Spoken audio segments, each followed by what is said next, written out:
If you want to follow fashion news or just interested in how luxury brands operate, today we are going to uncover the story behind Haute Couture and Pret-a-porter.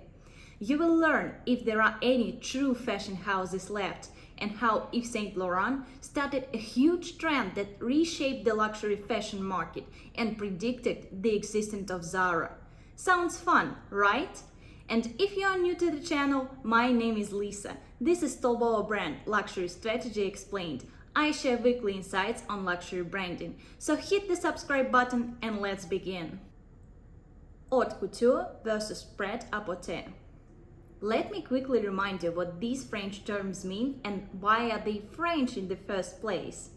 Haute couture is literally translated as high or elegant sewing or dressmaking, which today is a protected term and can only be used if a number of rigorous rules are followed. This term refers to exclusively made custom-fitted high-end fashion designs and is often associated with the origin of all modern fashion brands. Pret-à-porter, on the other hand, is translated as off the rack or ready to wear and refers to mass-produced clothing made in standardized sizes. It is associated with mass-market brands, but the modern fashion landscape is not that simple and has been shifting for the last several decades. As you learned in the first part of this video, there are 4 fashion capitals in the world, each hosting a fashion week twice a year. But if we were to choose the one and the only fashion capital, it would be Paris, the city where in the 19th century La Chambre syndicale de la Haute Couture was established. Today it is a part of the Federation of Haute Couture and Fashion that regulates industry standards and the usage of the term haute couture. Much like champagne is not any sparkling wine, it is a geographically protected wine from Champagne region. Haute couture is the similar term that comes with sets of rules and regulations. Before we jump to modern fashion houses that are honored to produce haute couture collections, I have a few interesting history facts for you. Despite the fact that haute couture today is solely associated with French culture, the origin of this phenomenon is not that simple. France has been monopolizing the fashion landscape since the 17th century, when haute couture was introduced to Queen Marie Antoinette's court. The queen had a prominent dressmaker, Rose Bertin, who is considered the first celebrated fashion designer who brought haute couture to the forefront of popular culture. Rose Bertin was such an important figure at the court, so influential on the queen that she made a real impact on the changes in French society.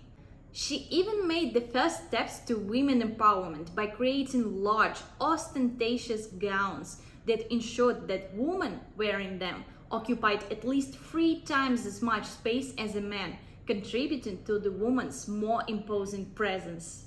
Strangely, the father of haute couture is considered Charles Frederick Worth, the Englishman who succeeded in the art of garnishment.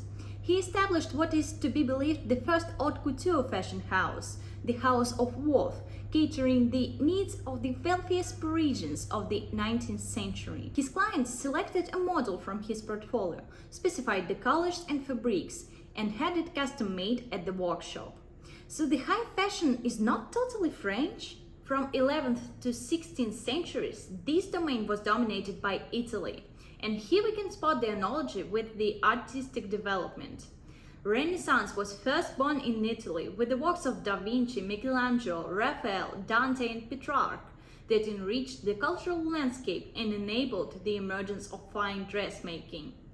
The parallel between fashion and art development in Europe is no coincidence. These two worlds are so closely interlinked from the historic times to nowadays that it's hard to separate them completely. Thus, from the early Renaissance to the Age of Enlightenment, Italian cities like Rome, Palermo, Venice, Milan, Naples and Florence started to produce luxury leather goods, hats, cosmetics, jewelry and rich fabrics. But when the influence in art, literature, philosophy and politics shifted to France, Italy lost its importance, and the main trendsetter in all of these domains became France. In the early 20th century, Italian fashion revived its glory when Prada and Gucci houses were established to contend with Dior and Chanel. That is why Italian brands are often associated with innovation and vitality, as they opposed themselves to the 3 centuries of sole French dominance in fashion and attached snobbery. The purpose of these brands was to bring something new and original to the hardened frame of French fashion. This opportunity appeared because a lot of French haute couture houses were buried at the prime of their life as World War I struck mostly French territories, and there were dozens of the most talented and creative couturiers who never reopened their stores after this disaster. Nowadays, there is a separate business that revives these historic brands, but that's the story for another time. But if you are a history enthusiast, you'd notice that both France and Italy had flourishing fashion during their imperialistic times, and it goes without saying that the most powerful empire was the British Empire. However, this empire never became influential in fashion. The most historical luxury brands founded in Britain are purely utilitarian and strangers to the world of extravagant designs. Maybe it is a part of national identity or stereotype, but British brands are mostly reserved and calm. The origin of the ready-to-wear concept, on the other hand, is quite easy to find.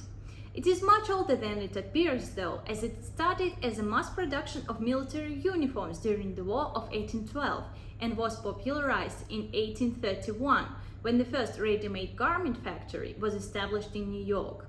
In the next 50 years, the profit of US factories manufacturing ready-to-wear garments grew 125 times. The United States made fashionable apparel accessible, cost-effective, and commensurable. Simply put, democratized the fashion.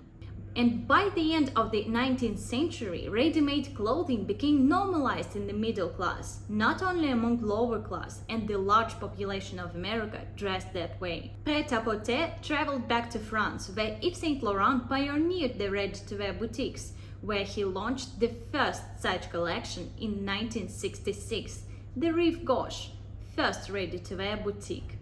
Then, the designers like Dior and Chanel joined the trend, while Cristobal Balenciaga disagreed and declared that he'll never prostitute his art. Thus, step by step, the mass-produced fashion took over, and today when we say fashion show, fashion collection or fashion brand store, we most likely have in mind Pret-a-porter. Haute couture became a declining market in the middle of the 20th century. However, there are still some brands that keep designing unique, custom-fitted clothing. Occupying the luxury segment is one of the possibilities for brands competing in the declining markets.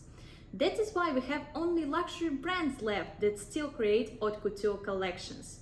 It is a typical niche or focus strategy that allows to target a small segment of the market that generally remains unserved. These luxury brands also mix in the diversification strategy by introducing more profitable ready-to-wear collections. To keep haute couture status, they must be certified by the Federation of Haute Couture and Fashion, and to do so, they must first design made-to-order for private clients with one or more fittings, then have a workshop, atelier in Paris that employs at least 15 staff members full-time, have at least 20 full-time technical people in at least one workshop, and present a collection of at least 50 original designs to public every fashion season, twice in January and July every year, of both day and evening garments.